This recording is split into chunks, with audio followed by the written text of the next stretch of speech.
pagi, Pak. Selamat pagi, Bu. Maaf mengganggu. Apakah Bapak sedang sibuk hari ini? Ya, namanya tugas Bu. Iya. Barangkali ada es batu? Iya, Pak. Kalau Bapak sedang tidak sibuk, saya ingin mewawancarai Bapak mengenai satu identifikasi pengambilan keputusan sebagai kepala sekolah. Ya. Saya ingin bertanya, Bapak sudah berapa lama menjabat sebagai kepala sekolah? Ya, sekitar 6 tahun. 6 tahun ya, Pak. Nah, berarti sudah merasakan suka duka menjadi seorang kepala sekolah ya, Pak. Bagaimana Pak suka duka Bapak sebagai seorang kepala sekolah? Tentunya suka duka sini ada duka suka ya. Sukanya mungkin nambah teman. Ya. Dukanya tidak satu masalah yang perlu harus diatur oleh pemimpin gitu. Harus segera diselesaikan ya, Pak. Kan. Baik. Selama ini bagaimana nih cara Bapak dapat mengidentifikasi satu kasus-kasus yang merupakan dilema etika atau bujukan moral? Ambil dulu arti pemimpin ya, Bu ya. Ya. Pemimpin itu orang yang memimpin dua atau lebih ke dalam satu lembaga atau pemimpin.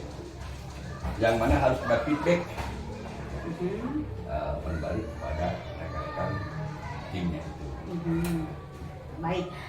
Terus selama ini bagaimana cara Bapak menjalankan satu pengambilan keputusan di sekolah Bapak, terutama untuk kasus-kasus di mana ada dua kepentingan yang sama-sama benar atau sama-sama mengandung satu nilai kebajikan? Ya, memang setiap masalah pasti ada solusi. Iya.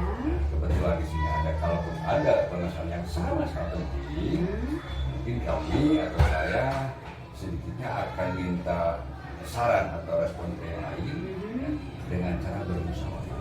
Oke, musyawarah ya, Pak. Kemudian apakah ada langkah-langkah nih, Pak, atau prosedur yang biasa Bapak lakukan ketika menyelesaikan satu kasus gitu? Ya, untuk langkah-langkah tersebut mungkin saya ambil dulu faktor-faktor yang ada. Kedua mungkin akan dikaji masalahnya, terus dikonfirmasi dan diambil satu kesimpulan dengan diskusi. Oke. Kemudian hal-hal apa saja yang selama ini Bapak anggap efektif dalam pengambilan keputusan pada kasus-kasus dilema etika? Nah, apa? Hal-hal apa saja nih, Pak yang selama ini Bapak anggap efektif dalam pengambilan keputusan yang berkaitan dengan dilema etika? Hal yang sifatnya efektif tentunya kami atau saya mengkaji dulu permasalahannya, terus kita tawarkan solusinya, baru kami Pak, ini dengan komunikasi yang sangat baik ya antar anggota di sekolah mungkin ya, Pak. Kemudian tadi yang efektif sekarang, hal apa saja yang selama ini yang menjadi tantangan Bapak ketika mengambil keputusan pada satu kasus dilema etika? Tantangan tersebut tentunya harus menyamakan satu persepsi dengan berbagai karakter mereka. Ya, baik, menyamakan persepsi. Kemudian apakah Bapak memiliki sebuah tata kala atau jadwal tertentu, Pak, dalam sebuah penyelesaian kasus dilema etika? Apakah Bapak langsung menyelesaikan di tempat atau memiliki sebuah jadwal untuk menyelesaikannya? Dalam bentuk atau prosedur seperti apa yang Bapak jalankan? Satu, mungkin saya melakukan. Kedua, memanggil terus dikonfirmasi tentang permasalahannya serta memberikan solusi. Baik. Kemudian apakah ada seseorang atau faktor-faktor apa saja nih selama ini yang mempermudah atau membantu Bapak dalam mengambil keputusan dalam kasus dilema etika? Baik, tentu itu harus ya, karena kita manusia berhubungan sama lain. Makanya ada yang berusaha membantu, yaitu guru-guru di sekolah dan komite. Iya, Pak. Baik, dari semua hal yang telah Bapak sampaikan barusan nih mengenai satu pengambilan keputusan dilema etika, apa nih yang pelajaran apa yang Bapak petik dari pengalaman Bapak? Ya, mungkin ini positifnya Bu ya. Ya. Dari ketika tersebut Bapak menunjukkan perlunya komunikasi yang sangat baik agar ada rasa yang namanya silih asuh, Ya. silih asah, dan silih asih. Itu Iya, baik. Bapak, terima kasih atas waktunya. Mohon maaf sudah mengganggu Bapak. Mudah-mudahan apa yang disampaikan Bapak menjadi pelajaran bagi saya pribadi dan bagi kemajuan sekolah Bapak. Assalamualaikum.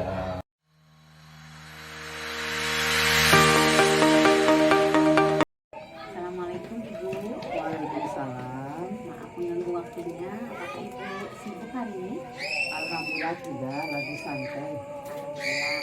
Kalau Ibu sedang santai hari ini, saya ingin ngobrol santai dengan Ibu sebagai kepala sekolah untuk mengetahui cara pengambilan keputusan Ibu di SD Negeri 1 Sukaratu ini sebagai seorang pemimpin. Ibu sudah berapa lama menjabat sebagai seorang kepala sekolah di SD Negeri 1 Sukaratu ini? Kurang lebih 2 tahunan Ibu menjabat sebagai kepala sekolah di SD 1 Sukaratu. 2 tahunnya Ibu, berarti Ibu sudah bisa merasakan suka duka sebagai seorang kepala sekolah ya Bu. Kalau boleh tahu suka duka Ibu sebagai seorang kepala sekolah itu seperti apa Bu? Kalau berbicara suka dan duka sebenarnya banyak, Iya. tapi bisa disimpulkan secara garis besarnya saja.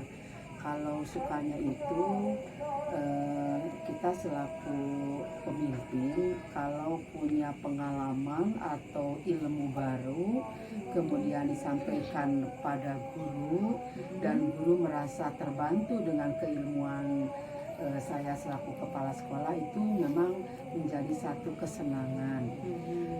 Kemudian kalau dukanya banyak, tapi terdorong dengan tugas bahwa kita selaku pemimpin memang dukanya itu harus dijadikan satu tantangan untuk lebih mengoptimalkan kepemimpinan kita.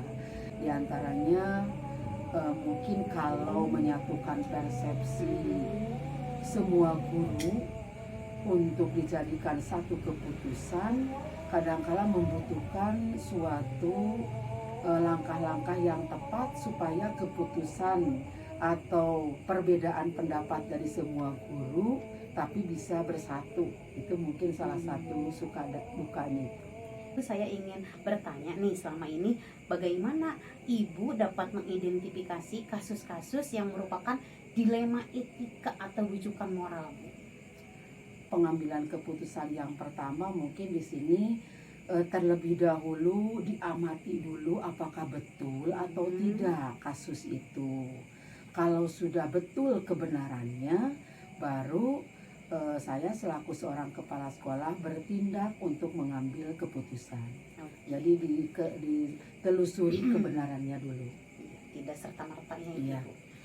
Kemudian selama ini nih, bagaimana Ibu menjalankan pengambilan keputusan tersebut di sekolah Ibu ini, terutama untuk kasus-kasus di mana ada dua kepentingan yang sama-sama benar atau sama-sama mengandung nilai kebajikan.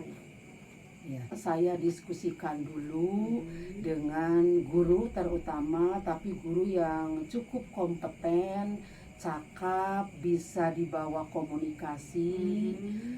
Setelah diskusi dengan guru yang cukup kompeten atau diskusi untuk mengambil suatu keputusan karena dua dilema tadi, baru saya diskusikan lagi dengan komite setempat. Oh iya, Iya. iya. Baik, kalau langkah-langkah atau prosedur seperti apa nih yang Ibu biasa lakukan untuk menyelesaikan masalah atau mengambil satu keputusan? Iya. Pertama tadi mungkin berkaitan dengan yang pertama, mencari kebenarannya dulu terlebih dahulu. Setelah itu didiskusikan mana yang terbaik dari Apa saja nih yang selama ini Ibu anggap efektif dalam pengambilan keputusan pada kasus-kasus dilema etika? Dalam pengambilan keputusan itu kalau bicara dari hati ke hati atau pendekatan verbal kita baik, maka di sana dalam memutuskan sesuatu itu tidak ada yang dirugikan. Tapi Kalau tantangan nih Bu, tantangannya seperti apa nih ketika Ibu mengambil keputusan pada kasus dilema etika tersebut? nah, pasti tantangannya banyak. Hmm. Pengambilan keputusan yang berkaitan dengan perasaan. Ketika pengambilan keputusan ini, apakah Ibu memiliki sebuah tata kala nih Bu, atau jadwal tertentu ketika Ibu akan menyelesaikan kasus dilema etika? Apakah Ibu langsung menyelesaikan di tempat atau memiliki sebuah jadwal untuk menyelesaikannya? Nah, bentuk dan prosedurnya seperti apa yang biasa Ibu lakukan untuk mengambil keputusan tersebut?